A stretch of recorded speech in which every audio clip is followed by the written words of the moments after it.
Welcome back. This is By the Book, and we're your married relationship coaches. I'm Sent. I'm Sil. And today we're talking about Ready to Love, Season 6, episode, the finale. Yeah. And we're breaking it down kind of person by person, at least those people that we deem to be interesting during this episode. Right now, we're on Alonzo.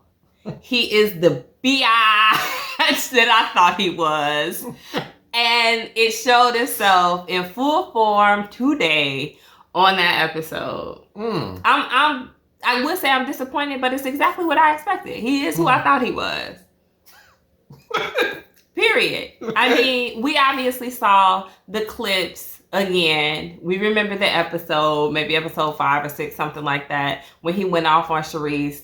It was not necessary. I know that you know that Charisse is a habitual toe stepper, as you call her. Yeah. And I get it, but she didn't deserve that. Okay. He was very aggressive in that episode, and it wasn't like it was only her. Like, he had kind of flew off the handle in the whole racing car thing. He ran into Trinika's car. Yeah. He was being super obnoxious. Even the guys were like, okay, you know. I don't know. It was like he was on crack or something. I don't know. He was over the top. So he did that. Then they come together. They're shooting pool. Obviously, he's super aggressive with her. She's fake as F. You know, he's screaming that in her face, unnecessarily so, to the point where even she's reduced to tears, which I highly doubt she cries a lot. She just doesn't strike me as the type. So they play that clip again.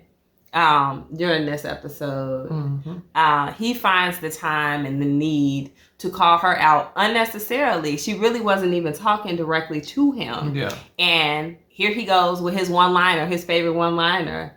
You're fake as F. You fake as F. Like, okay, is that the only thing you know how to say to this woman? I think he came just to say that. Yeah.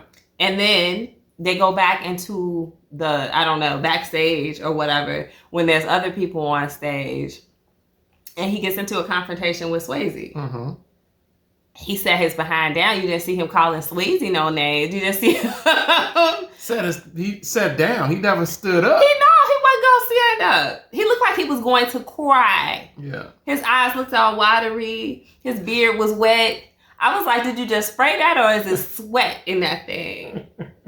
I mean, how dare he? He is just embarrassing. That's what I would say. Now, Swayze, for his end, I don't know what he got mad about. He don't know what he got mad about. When they came back on and was talking to Tommy about it, Swayze was like, yeah, I don't know exactly what he said. He said something, and then I said something, and he said something back, and I said something back, and then I said, hey, what you gonna do? What? Yeah. Who gets into an argument like that? But he didn't have anything, he didn't have any pushback for Swayze. And that's my whole thing. That's why I call him what I call him, because he's the type of man who can jump real bad with a woman, but he can't even stand up for himself when there's an equal match. Okay. How did this strike you? Wow. You didn't give me much to kind of like chew on that. You ran it down from A to Z, ending with Zoe. Okay. All right. So everything my wife said was very true. I have no defense for him. I thought the whole thing was ridiculous and unbecoming of a man of his age and his supposed maturity level. That's something like 18, 19, 20-year-olds probably could do. And I'm not even exactly sure how old he is. I'm pretty sure he was in his 40s. Ridiculous. Yeah. Ridiculous. And you can't come with any better communication on stepping to a woman like that, using that type of language. You can't come any better than that. And why is he still angry? Yeah. This is what I don't understand. And I'm wondering if the producers prompted him to behave like that again, or deliver that one-liner again, so everybody could go, you know, or something like that, because it didn't have a place there. Yeah. And I feel like at this point, however long they are, a month, 2 months after the show, you should be over like that hostility. You know, we saw a couple of people who had conflicts kind of flesh them out and not be like rude and disrespectful to each other. But it's almost like he picked up right at that pool hall or wherever they were, you know, right where he left off at that same level. Why are you still at a 10 with this woman? Yeah. You know what? Yeah, that was totally uncalled for and just downright ridiculous, as I've already stated. Yeah. My thing is, actually, I got two things. Okay. My first thing is when he first said it, everybody backstage, of course, they're watching it on the monitors as it's unfolded in real time, and they were all getting a kick out of it. Yeah, because they don't like Charisse. I get that too. You may not like Charisse, but she's a woman. Yeah. You know, and so somebody, I would think, should just be like, you know, that's uncalled for. Stop. Hold up. Think about what you're saying. Something. Yeah. Somebody should be like, no, don't talk to that woman like that. Yeah. Don't do that. I did see Kayla kind of tapping him. Yeah. But she also seemed like she was smiling too, like she was amused by it. But she was trying to like get him to chill down a little bit. Yeah. So I don't know. But what's your second thing? My second thing is Tommy. I like Tommy. I like him as a host, the whole bit. But I do think he needs to take more of a control over when things jump so foolishly on his show like this. Yeah. And it's just like, I understand drama brings in the ratings. I get it. You know, people like to see that train wreck happen. But I draw the line. When someone is being spoken to, you know, like that. I draw the line when people are ready to come to blows over just like what you just said. Swasey had no idea what he had said, but it was the tone. He know the tone, you know, that tone is you want to do something. And so that's why he got up. Did you hear that tone? See, I didn't hear. You guys let me know if you heard it. No, I caught the tone. I could not see it. Like, and then we rewound it and played it back because I was like, what just happened? Yeah. Why is he so mad? He being Swayze. Yeah. I did not understand. And the second time I played it, I still did not understand what pissed him off so bad. Yeah. Swayze said if he were older, he would have won. Yeah, he took offense to that. Basically, why? Basically saying Swayze is younger than him. Yes. And I think Zoe took it as far as, all right, I'm the older guy, so what? You said I should have won it because you know what I'm saying? Yeah, he's basically flipping it, you know, saying if I was your age, I would have walked away to win it. But look at you. You got dismissed by Charisse or whatever. You know, that's the way I kind of like took it. You know, you should have, but you know, because you should have came into this thing with communication. You should have came into this thing ready. You should have came into this thing with experience. And so if I had what you had, I would have took it. But look at you. You ain't got nothing. You ain't got nothing but Charisse so really is this. Swayze was the one who prompted the fight there. Yeah, he kind of did. And so I know that's the way Zoe took it. But still, you're supposed to be a man of maturity.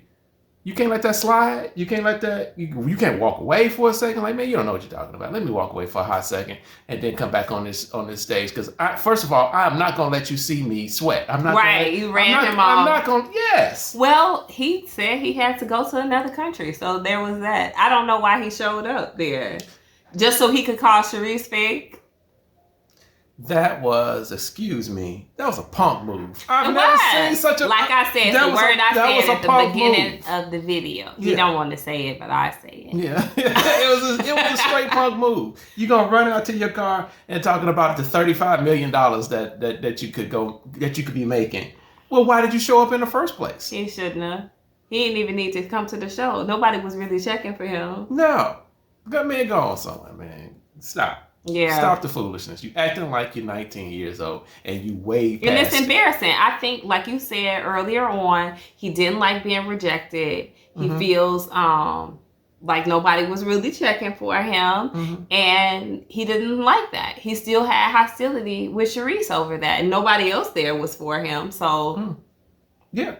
Some people can't handle rejection. But it was just like, he was okay before he hit the bottom as far as the judgments. Because he was delusional. He thought somebody was actually looking for him. And then when he realized there was nobody in that lounge saying, "Oh, I'm connecting with Zoe," he went off the deep end. But you know what? When he was in the bottom, And he didn't say anything at that time. And then I believe it was the next day, he got with the other guys, and he got with Tommy. And Tommy was just like, hey, you know, whatever you're doing, you need to pick it up. You need to make these connections and all of that. And he seemed like he was on board until they had the heard group date. That he was going to get barbecued, which means he was going to get kicked off. He didn't like that. That triggered him, and he's still mad today. Yeah. And I'll say it again. He'll just die mad because I would have nothing to say to that man. Yeah. That was just pathetic. Where's his mama?